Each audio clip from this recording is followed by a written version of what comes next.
This is the kind of drama you'd think only happens in movies, but nope, this is my real life. I, 28F, live in Phoenix, Arizona with my husband Jake, 30M. We've been married for 3 years and for the most part things are good between us. Jake's a great guy, supportive, funny, kind. But here's the kicker. His parents? Oh, they're a whole other story. Overbearing doesn't even begin to cover it. These two have perfected the art of micromanaging, meddling, and guilt-tripping like it's their full-time job.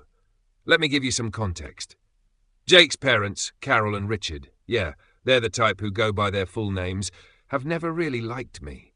Don't get me wrong, they're polite to my face, smiles, small talk, the whole deal. But underneath it all, there's this constant air of disapproval. They've made it clear that in their eyes, no one is good enough for their precious boy. And God forbid I ever do something that isn't aligned with their definition of what a perfect wife should be. Anyway, let's get to the real story. My best friend Emma is getting married, and not just anywhere. She's having her dream wedding in freaking Tuscany, Italy. This has been in the works for over a year, and as her maid of honor, I've been all in since day one. We're talking dress shopping, helping with the seating chart, coordinating the bachelorette party, the whole 9 yards. Emma and I have been best friends since we were kids, so of course, this wedding is a big deal for me. Now here's where things start getting messy. From the moment I told Carol and Richard about the wedding, they've been against it. At first, it was subtle, little comments here and there like, "Oh, that sounds expensive," or "It must be hard for Jake to let you go away for so long." But as the months went on, their disapproval became more vocal. Carol actually said to me one day, "It's a shame you're prioritizing a vacation over family time. Don't you think Jake needs you here?" Vacation! Vacation! This isn't some random beach trip. This is my best friend's wedding. I tried explaining that to her, but she just gave me this passive-aggressive smile and said, "Well, I guess everyone has different priorities." Richard wasn't much better. He pulled Jake aside one night during dinner and said something like, "Son, I hope you're okay with this. It's not easy being left behind while your wife jets off to another country." Jets off? Seriously? They made it sound like I was abandoning Jake forever instead of leaving for like a week. Here's the thing, Jake was totally fine with me going, or at least he said he was.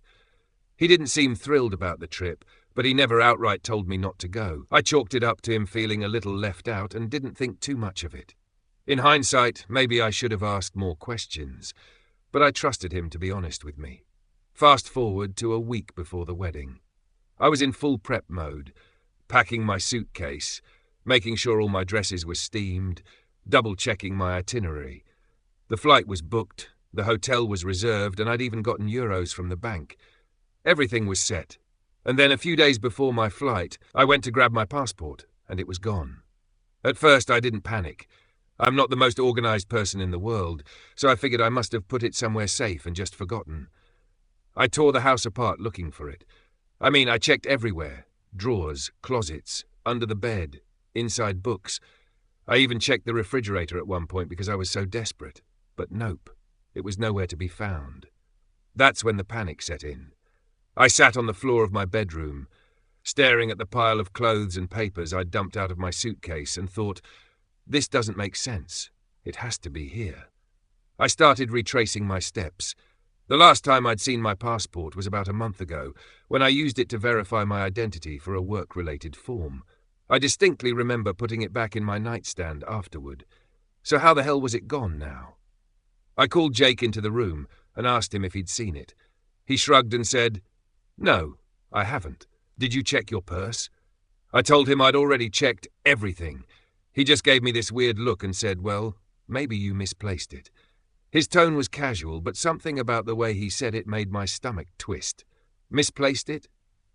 I'm forgetful, sure, but I'm not careless. The next day, I mentioned the missing passport to Carol and Richard while we were having dinner at their house. I didn't outright accuse anyone. I just said, "It's the strangest thing. I can't find my passport anywhere. I've looked all over the house." Carol didn't even flinch. She just smiled and said, "Oh dear, sometimes the universe has a way of keeping people where they're needed most." Yul, my jaw dropped. What does that even mean? I laughed it off awkwardly, but inside I was fuming. Was she implying what I thought she was implying? I looked over at Richard, and he just nodded solemnly like she said something wise. Meanwhile, Jake was staring at his plate, not saying a word. That night, I couldn't stop thinking about Carol's comment. Keeping people where they're needed most. What the hell was that supposed to mean? I tried telling myself I was overthinking it, but deep down, I couldn't shake the feeling that something was off. The next morning, I searched the house again, this time looking in places I knew the passport wouldn't be. And that's when it hit me. What if it wasn't in the house at all? What if someone had taken it? I didn't want to jump to conclusions, but let's be real. The only people who had access to my house were Jake and his parents. And considering how much they hated the idea of me going on this trip, well, let's just say the math wasn't hard to do. By this point, I was pissed. I confronted Jake and said, "Be honest with me. Do you know where my passport is?" He looked genuinely surprised and said, "What? No. Why would I know?" I stared at him for a long moment, trying to decide if I believed him. Finally, I said, "If you're lying to me, I swear to God." He cut me off, saying, "I'm not lying. Maybe you should check with my parents." That was all I needed to hear. I grabbed my keys, drove over to Carol and Richard's house, and stormed in without even knocking. Carol was sitting on the couch, sipping tea, and Richard was in his recliner reading a newspaper like it was the 1950s. I didn't waste any time. I said, "All right, where is it?" Carol blinked at me all innocent and said, "Where's what, dear?" I wasn't having it. "My passport. I know you have it. Where is it?" Richard glanced over his newspaper and said, "Now, why would we have your passport? That's a ridiculous accusation." "But here's the thing," Carol smirked. It was quick, barely noticeable, but I saw it. And that's when I knew. Buckle up, because things went from "this can't be real" to full-on insanity in no time. So there I was, standing in Carol and Richard's living room, demanding my passport while they acted like I'd just accused them of robbing a bank. Carol had this smug little smirk on her face, which, honestly, made me want to lose it right then and there. But I held my ground because I knew. I just knew. They had it. I said, "Listen, I'm not here to play games. My flight is in 2 days, and my passport has mysteriously disappeared. You've made it clear you don't want me to go to Emma's wedding, so forgive me if I find this all a little too convenient." Carol put down her teacup and looked at me with this fake, concerned expression. Oh, sweetheart, you're under so much stress. Maybe you misplaced it in all the chaos of planning your trip. I stared at her, completely dumbfounded. "I didn't misplace it, Carol. I know exactly where I put it, and now it's gone." Richard chimed in at that point, lowering his newspaper like he was some kind of wise elder about to deliver a life lesson. "Maybe this is a sign," he said.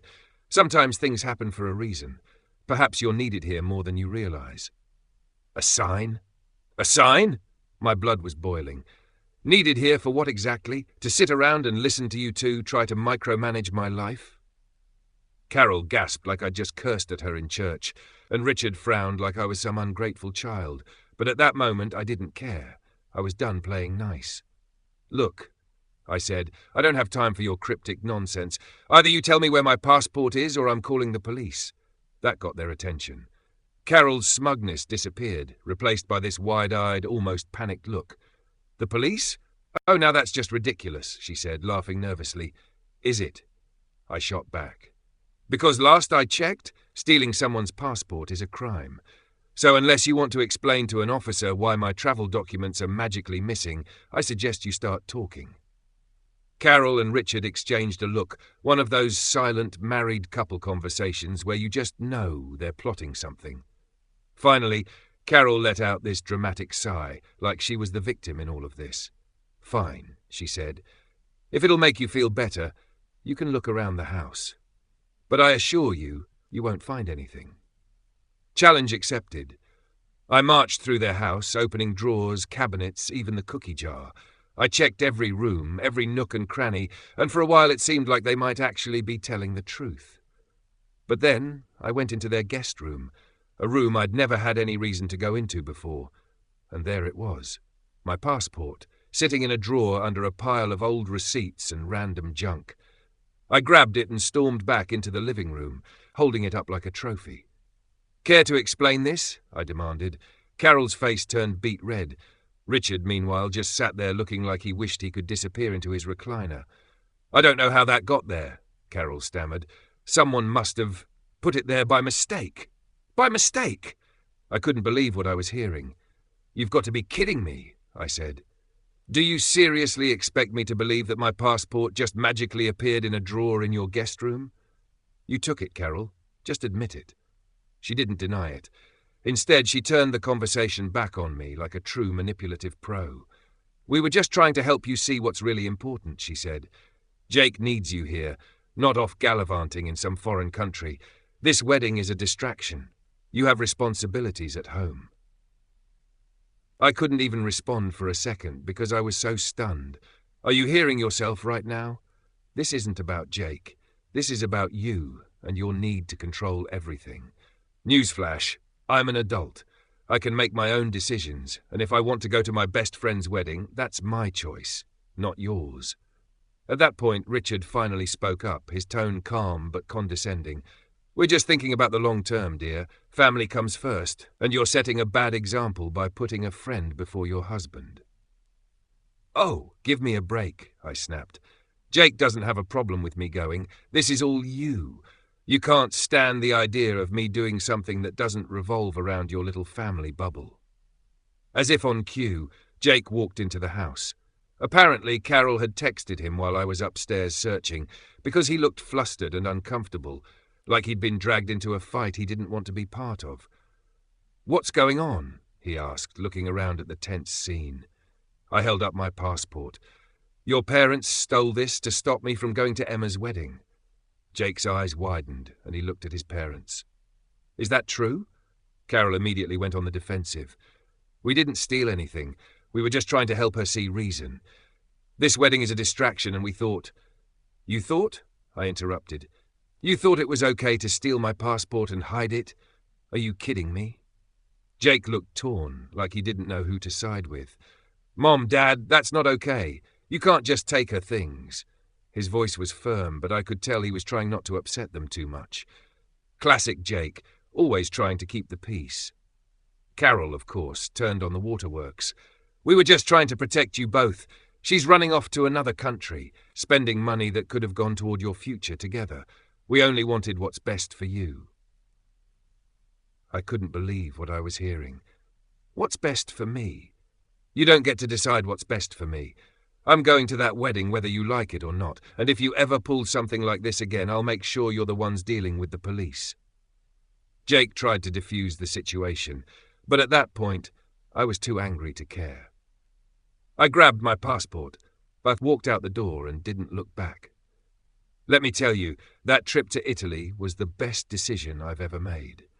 But when I got home, let's just say things with Jake and his parents were never the same. TLDR, my in-laws stole my passport to stop me from attending my best friend's wedding abroad.